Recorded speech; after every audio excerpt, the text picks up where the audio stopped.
अक्सर हम देखते हैं कि मुश्किलों से बचने के लिए या बरकत के लिए तावीज़, दम, झाड़ फूंक का इस्तेमाल होता है। ये बहुत आम सी बात है। लेकिन एक सवाल पैदा होता है, क्या ये अमल दीन का हिस्सा हैं? चलें, आज इसी सवाल का जवाब एक आलिम के नुक्ता नज़र से समझने की कोशिश करते हैं। तावीज़, दम, झाड़ फूक, ये अल्फाज हम सब के लिए नए नहीं हैं, बल्कि ये वो चीज़ें हैं जो नस्लों से चली आ रही हैं। बीमारी हो, नज़र बद का डर हो या कोई और परेशानी, इन तरीकों को एक हल के तौर पर इस्तेमाल किया जाता रहा है। तो फिर असल सवाल तो यही है ना कि आखिर इन तरीक़ों की हैसियत क्या है? क्या इन्हें दीन समझना चाहिए या ये सिर्फ दुनियावी टोटके या तदबीरें हैं? आइए इस गुफ्तगू में इसी गुत्थी को सुलझाते हैं। तो आइए बात को आगे बढ़ाते हैं और ये परखते हैं कि दीन की असल कसौटी पर ये जो आम रिवाज हैं ये कहाँ तक पूरे उतरते हैं। अच्छा, सबसे पहले तो ये समझ लें कि तावीज़ से आखिर मुराद क्या है। सीधे अल्फाज में ये एक ऐसी चीज़ है जिसे लोग पहनते हैं हिफाजत की नीयत से, बरकत की नीयत से, और इस पर अक्सर कुरानी आयतें या कुछ खास निशानात बने होते हैं। चलें अब इस पूरी बहस के सबसे मरकज़ी नुक्ते की तरफ आते हैं।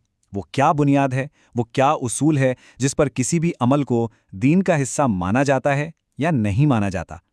तो देखें, इस नुक्ता नज़र के मुताबिक दीन सिर्फ और सिर्फ वो है जो अल्लाह की तरफ से आया है। मतलब कोई भी काम जिसे दीन समझकर किया जाए, उसके लिए लाजिम है कि उसका हुक्म या कम अज़ कम उसकी इजाज़त अल्लाह ने या उसके रसूल ने दी हो। कोई भी इंसान अपनी तरफ से दीन में कोई नई चीज़ शामिल नहीं कर सकता। और बिल्कुल उसी उसूल की बुनियाद पर यह माखज़ एक बहुत वाज़े लकीर खींचता है। एक तरफ वो काम है जिनकी दीन में इजाज़त मौजूद है और दूसरी तरफ वो चीज़ें हैं जो इंसानों की अपनी ईजाद हैं। अब ये जो मुवाजना सामने आ रहा है ये बहुत दिलचस्प है। देखें, एक तरफ तो वो अमल है जो रिवायात में मिलता है कि पैगंबर इस्लाम ने अल्लाह की सिखाई हुई दुआएं पढ़कर खुद पर दम किया, ठीक है। लेकिन दूसरी तरफ आज का मंजर है जहां तावीज़ों का एक पूरा, यूं कह लें कि एक बिजनेस या कारखाना चल रहा है। तो इस माखज़ के मुताबिक इन दोनों चीज़ों में ज़मीन आसमान का फ़र्क है। और बस यही इस पूरे तर्ज़िये का कह लें कि निचोड़ है।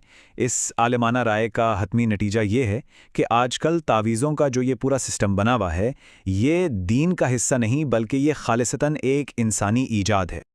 अच्छा, तो फिर सवाल ये उठता है कि अगर तावीज़ दीन का हिस्सा नहीं तो फिर जब कोई मुश्किल आए तो क्या करना चाहिए? तो ये माखज़ हमें दो बिल्कुल अलग अलग रास्ते बताता है। एक रास्ता है दीन का और दूसरा है दुनियावी तदबीर का। तो आइए ज़रा देखते हैं कि जब कोई इंसान किसी मुसीबत या बीमारी में हो तो इस माखज़ के मुताबिक उसके लिए सही लाहे अमल क्या है। यहाँ ये फ़र्क बहुत अच्छे तरीके से समझाया गया है। देखें, दीन का रास्ता क्या है? दुआ करना, सब्र से काम लेना, नमाज पढ़ना, ये सब रूहानी मदद के तरीके हैं। और फिर दूसरी तरफ है तदबीर। तदबीर का मतलब है दुनियावी कोशिश, जैसे बीमार हैं तो डॉक्टर के पास जाना, इलाज करवाना, इल्म और रिसर्च से मदद लेना। और सबसे अहम बात, ये जो तदबीरें हैं ना, ये किसी एक मज़हब के लिए ख़ास नहीं है।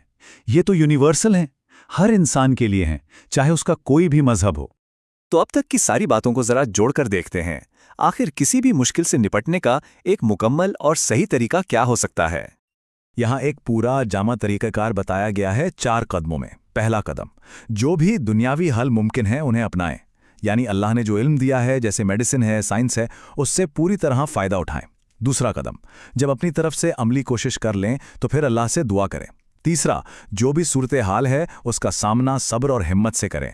और चौथा कदम, नमाज के ज़रिए अल्लाह से ख़ास मदद मांगे। तो इस सारी गुफ्तगू का जो खुलासा है वो ये है कि दीन का काम क्या है? वो हमारे रूहानी ताल्लुक़ को मजबूत करता है, हमें अल्लाह से जोड़ता है। और दुनियावी तदबीरें क्या हैं? वो समझें कि औज़ार हैं, टूल्स हैं, जिनसे हम ज़िंदगी के चैलेंजेस का मुकाबला करते हैं। इस नुक्ता नज़र के मुताबिक ये दोनों चीज़ें अलग अलग हैं और एक दूसरे की जगह नहीं लेती, बल्कि साथ साथ चलती हैं। और ये पूरी वजाहत हमें एक बहुत अहम सवाल के साथ छोड़ जाती है। एक ऐसा सवाल जिस पर हम सबको सोचना चाहिए कि हम अपनी रोज़मर्रा की ज़िंदगी में मॉडर्न नॉलेज और अपने ईमान के बीच में एक अच्छा, एक सेहतमंद बैलेंस आखिर कैसे बना सकते हैं।